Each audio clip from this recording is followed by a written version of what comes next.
Hi every one, എല്ലാവർക്കും സുഖമല്ലേ? വേറെ ഒരു കറിയില്ലെങ്കിലും കഞ്ഞിയുടെയും ചോറിൻ്റെയും കൂടെ കഴിക്കാൻ പറ്റുന്ന ഒരു വെളുത്തുള്ളി അച്ചാർ റെസിപ്പിയാണിത്. അച്ചാറുണ്ടാക്കാൻ മടിയുള്ളവർക്കും ചെയ്താൽ ശരിയാവാത്തവർക്കും ഒക്കെ പറ്റുന്ന ഒരു റെസിപ്പിയാണിത്. കാരണം ഇത് അത്രയ്ക്ക് സിമ്പിളുമാണ്, ടേസ്റ്റിയുമാണ്. അപ്പോൾ നമുക്കിതിൻ്റെ മേക്കിങ്ങിലേക്ക് പോയാലോ? ആദ്യം നമുക്ക് കുറച്ച് നല്ലെണ്ണയിൽ ഒരു ചെറിയ കഷ്ണം കായം വറുത്ത് പൊടിച്ച് മാറ്റി വയ്ക്കാം. അതിനുശേഷം അതിലേക്ക് ഒരു നുള്ള് ഉലുവ നമുക്ക് ചേർത്ത് അതൊന്ന് കളറ് മാറുമ്പോഴത്തേക്കും ചതച്ച് വെച്ച ഇഞ്ചി വെളുത്തുള്ളി കുറച്ച് കറിവേപ്പില ഇതും ചേർത്തിട്ടൊന്ന് നന്നായിട്ട് അത് മൂക്കുന്നവരെ മിക്സ് ചെയ്ത് കൊടുക്കുക.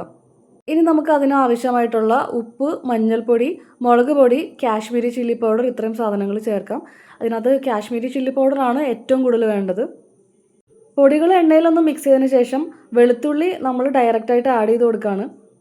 വെളുത്തുള്ളി നമ്മൾ സെപ്പറേറ്റ് ആയിട്ട് ആദ്യമേ വഴറ്റി മാറ്റിയൊന്നും വെക്കുന്നില്ല. അതിന് പകരമാണ് നമ്മൾ ഈ മിക്സിൽ തന്നെ ഒരു 2-3 മിനിറ്റ് അടച്ച് വേവിച്ചെടുക്കുന്നത്.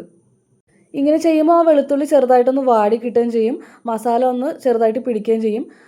പക്ഷെ ശ്രദ്ധിക്കേണ്ട എന്താണെന്ന് വെച്ചാൽ നമ്മളുടെ പൊടികളൊന്നും കരിഞ്ഞു പോകാതെ പ്രത്യേകം ശ്രദ്ധിക്കണം. വളരെ ചെറിയ തീയിൽ വേണം ഇത് ചെയ്തെടുക്കാൻ വേണ്ടിയിട്ട്. പൊടികളെല്ലാം വെളുത്തുള്ളിയിൽ നന്നായിട്ട് കോട്ട് ചെയ്തിരിക്കുന്നുണ്ടെങ്കിൽ ആവശ്യത്തിന് മസാല ഉണ്ടെന്ന് നമുക്ക് മനസ്സിലാക്കാൻ പറ്റും. ഇല്ലയെന്നുണ്ടെങ്കിൽ നമുക്ക് കുറച്ചും കൂടെ മസാലപ്പൊടികൾ ഈ സമയത്ത് ആഡ് ചെയ്ത് കൊടുക്കാം. പൊടികൾ മൂത്തെന്ന് തോന്നുമ്പോൾ നമ്മൾ ആവശ്യത്തിനുള്ള വിനാഗിരിയും കുറച്ച് വെള്ളവും കൂടി ചേർത്ത് നന്നായിട്ട് മിക്സ് ചെയ്തെടുക്കുക.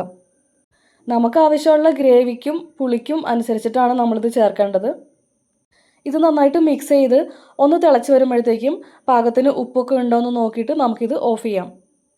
ഇനി നമുക്ക് നേരത്തെ പൊടിച്ച് വെച്ച ആ കായത്തിൻ്റെ പൊടി ഉണ്ടല്ലോ, അതും കൂടി ഇതിലേക്ക് മിക്സ് ചെയ്ത് കൊടുക്കാം. ഇപ്പോൾ നമ്മുടെ അച്ചാറിൻ്റെ പ്രിപ്പറേഷൻ കഴിഞ്ഞു. ഇനി നമുക്ക് ഇത് നന്നായിട്ട് ആറിയതിന് ശേഷം ഈർപ്പമില്ലാത്ത കണ്ടെയ്നേഴ്സിലേക്ക് മാറ്റാം. മസാലപ്പൊടികളുടെ കുത്തൊന്നും ഒട്ടും തന്നെ ഇല്ലാതെ അത്യാവശ്യത്തിന് ഗ്രേവിയൊക്കെ ഉള്ള ഒരു അച്ചാറാണിത്. ഇതേ രീതിയിൽ തന്നെ നിങ്ങൾ ഉണ്ടാക്കി നോക്കുകയാണെന്നുണ്ടെങ്കിൽ ഒരിക്കലും ഫ്ലോപ്പായി പോവില്ല എന്നൊരു ഉറപ്പ് എനിക്കുണ്ട്.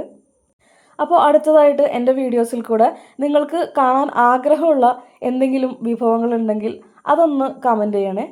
Thank you for watching.